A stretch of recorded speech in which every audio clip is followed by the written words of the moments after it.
ஞானேஸ்வரியில் அத்தியாயம் 18 ஸ்லோகம் 40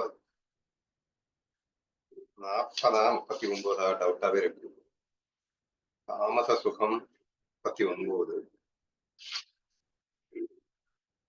40வது ஸ்லோகம் இப்ப நீங்க பார்ப்பது.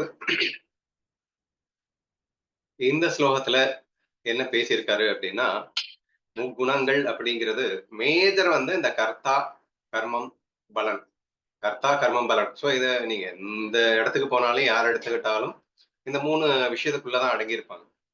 அதாவது நான் செய்கிறேன், என்ன செய்ய போறேன், கர்மம், அதன் விளைவாக வரக்கூடிய பலன். இந்த 3 விஷயங்கள் தான். இந்த 3ஐயும் எலாபரேட்டா எக்ஸ்பிளைன் பண்ணி முடிச்சிட்டாங்க. தாமச கர்த்தா, ராஜச கர்த்தா, சாத்வீக கர்த்தா. அப்புறம் பலனான சுகம், சாத்வீக சுகம், தாமச ராஜச சுகம். அப்புறம் கர்மம், சாத்வீக கர்மம், ராஜச கர்மம் எல்லாம் எக்ஸ்பிளைன் பண்ணி முடிச்சாச்சு. இனி அடுத்து சுதர்மத்தை பத்தி எக்ஸ்பிளைன் பண்ணணும் அப்படிங்கிறதுனால இந்த சுதர்மம் எப்படி உருவானது அப்படிங்கிறத டீட்டெயிலா எக்ஸ்பிளைன் பண்ணணும்னு நினைக்கிறாங்க. ஸோ அது குணங்கள்ல இருந்து தான் வந்தது அப்படிங்கிற ஒரு முக்கியமான விஷயம். இதுல ரொம்ப முக்கியமான விஷயமா கவனிக்க வேண்டியது என்னன்னா, ஸ்வதர்மம் அப்படிங்கிறது 4 வர்ணத்தாராளாக பிரிக்கப்படுகிறது. ஒண்ணு பிராமணன், சத்ரியன், வைஷ்யன், சூத்ரன் அப்படின்னு உங்களுக்கு எல்லாருக்கும் தெரியும். ஆனா இந்த 4 பேருமே ஈக்குவலி எலிஜிபிள் ஃபார் ஞானா. இந்த 4 பேருக்குள்ள ஒருத்தன் உசத்தி, ஒருத்தன் தாழ்த்தி அப்படின்னு எல்லாம் நினைக்க வேண்டிய அவசியம் இல்லை. They are equally important for the function of this world அப்படின்றதெல்லாம் நம்ம அடிக்கடி பேசுறது உண்டு. பட் இங்க என்ன எக்ஸ்பிளனேஷன் கொடுத்திருக்காருன்னா, இந்த வர்ணங்கள் குணங்களின் அடிப்படையில் தான் தீர்மானிக்கப்படுகின்றன சொல்றாரு. சத்துவ ரஜோ தமங்களின் அடிப்படையில் தான் இந்த 4 வருடங்கள் பிரிக்கப்படுகின்றன சொல்றாரு. அப்ப நமக்கு பயங்கர கன்ஃபியூஷன் ஆயிடும். ஐ திங்க் நம்ம ஒரு நாள் 1.5 கிளாஸ்ல டிஸ்கஸ் பண்ணிருக்கோம்னு நினைக்கிறேன். அதாவது முக்குணங்களுக்கும் 4 வர்ணத்திற்கும் சம்பந்தம் இருக்கிறதா அப்படிங்கிற மாதிரி. அது ரொம்ப எலாபரேட்டா ஞானேஸ்வரியில ஞானதேவர் டிக்ளரே பண்றாரு. ஆமா, முக்குணங்கள் தான் 4 வர்ணமாகவே பிரிஞ்சதுப்பா அப்படின்னு சொல்றாரு. பட் நமக்கு எங்க பெரிய கன்ஃபியூஷன் வரும் அப்படின்னா, முக்குணங்களை பத்தி பேசும்போது சத்துவம் மிக உயர்த்த ரகமானது என்றும் தமசம் மிகவும் மட்ட ரகமானதுன்னு தெளிவா டிக்ளரே பண்ணிடுறாரு. ஆனா 4 வர்ணங்களை பிரிக்கும் போது அப்படி அவர் டிக்ளர் பண்ணல. சுதர்மத்தை அடிப்படையா, சுதர்மம் அப்படிங்கிறது குணங்கள்ல இருந்துதான் வந்தது. அதுக்காக இந்த சுதர்ம உற்பத்தியானது, இந்த சுதர்மம் மட்டமானதுன்னு கிடையாது. சோ இந்த ஒரு விஷயத்த மட்டும் நீங்க மெயினா புரிஞ்சுக்கணும். ஏன்னா எல்லாருக்கும் ஈஸியா டவுட் வந்துடும். எப்பா குணங்கள் தான் இது. ஏன்னா அவர் என்ன சொல்லியிருக்காருன்னா, இந்த ஸ்லோகத்துல வராது, நெக்ஸ்ட் ஸ்லோகத்துல வரும். அதுல என்ன சொல்லியிருப்பாருன்னா, பியூர் சத்துவால இருந்து பிராமணனும், கொஞ்சம் சத்வா கம்மியில இருந்து சத்திரியனும், சத்வா ரஜஸ் மிக்ஸ்அப்ல இருந்து வைஷ்யனும், ரஜஸ் அண்ட் தமோ மிக்ஸ்அப்ல இருந்து சூத்ரனும் பிறக்கிறார்கள் அப்படிங்கிற மாதிரி வருது. சரியா? இப்ப குணங்கள்ல இருந்துதான் இது வருது அப்படிங்கிறப்ப ஆட்டோமேட்டிக்கா ரஜோ தமசுல இருந்து வந்ததுன்னா சூத்ரன் ரொம்ப மட்டமானவனாச்சோ அப்படின்னு நமக்கு நினைக்க தோணும் இல்லையா? But that should not have that kind of confusion நமக்கு வந்துடக்கூடாதுன்றதுக்காக தான் முதலே சொல்லிடுறேன். But how it has been divided அப்படிங்கிறத சொல்லி ஆகணும்ன்றதுக்காக சொல்றாரு. ஸோ முக்குணங்கள் தான் 4 வர்ணமாக பிரிகிறது அப்படிங்கிறதுக்காக இங்க சொல்லப்பட்டிருக்கு. பட் இந்த ஸ்லோகத்துல எல்லாமே முக்குணங்க சம்பந்தமா இருக்கு அப்படிங்கிறதுக்கு தான் நிறைய எக்ஸாம்பிள் வருது. படிக்கிறேன்.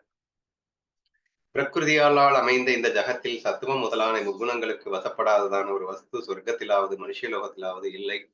உலகத்துல எல்லா வஸ்துவுமே இந்த முக்குண சம்பந்தப்பட்டதாகத்தான் இருக்கிறது. ஆடு முதலியவற்றின் மயிரில்லாமல் கம்பளியும், மண்ணில்லாமல் மண்ணுண்டையும், நீரில்லாமல் அலைகளும். சோ இட் இஸ் இம்பாசிபிள் அப்படிங்கிறத நிறைய இடங்கள்ல இம்பாசிபிளுக்கு எக்ஸாம்பிள் கொடுத்திருக்காரு.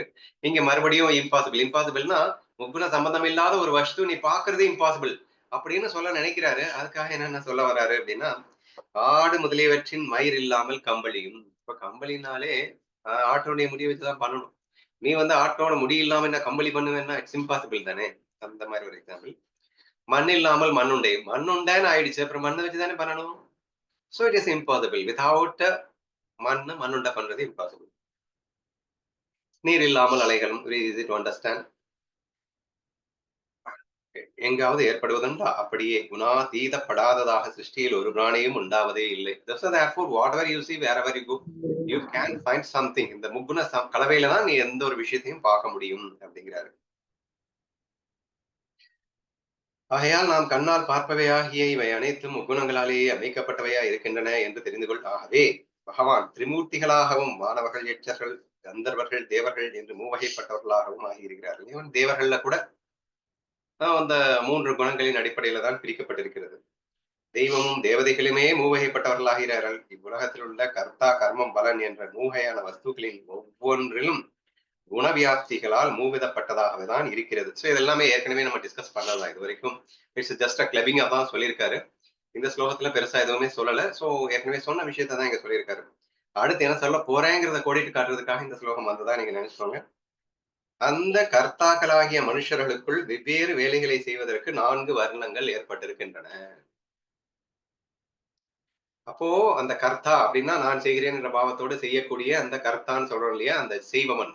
செய்பவன் ஆக்ஷன் காட்ட சுதர்மம்னாலே ஆக்ஷன் தான். என்ன ஆக்குபேஷன் நீ செய்ய போற அப்படிங்கிறது தான் சுதர்மமே. உனக்கு என்ன இயல்பா வருதோ அந்த செய்ய செயல் தான் வந்து சுதர்மமே. ஸோ தேர்ஃபோர் அந்த கர்த்தா கர்த்தான செயலுக்கு ஏமன் செய்யறான் அப்படிங்கறத பொறுத்து 4 வகையான வர்ணத்தார்கள் இந்த கர்த்தாக்கள் இங்கே இருக்கிறார்கள். அந்த 4 வகையான கர்த்தாக்கள் யார்? அத வர்ணபேதத்தால் எப்படி குணபேதத்திலிருந்து அது எப்படி 4 வருணமாக பிரிந்தது அப்படிங்கறத பத்தி எலாபரேட்டா எக்ஸ்பிளைன் பண்ணுவாங்க. அது மட்டும் இல்லாம அடுத்தடுத்த ஸ்லோகங்கள்ல பிராமணன் யார், சத்திரியன் யார், வைஷ்யன் யார், சூத்திரன் யார் அப்படிங்கறதெல்லாம் ரொம்ப எலாபரேட்டா எக்ஸ்பிளைன் பண்ணியிருக்காங்க. அடுத்தடுத்து பார்க்கலாம்.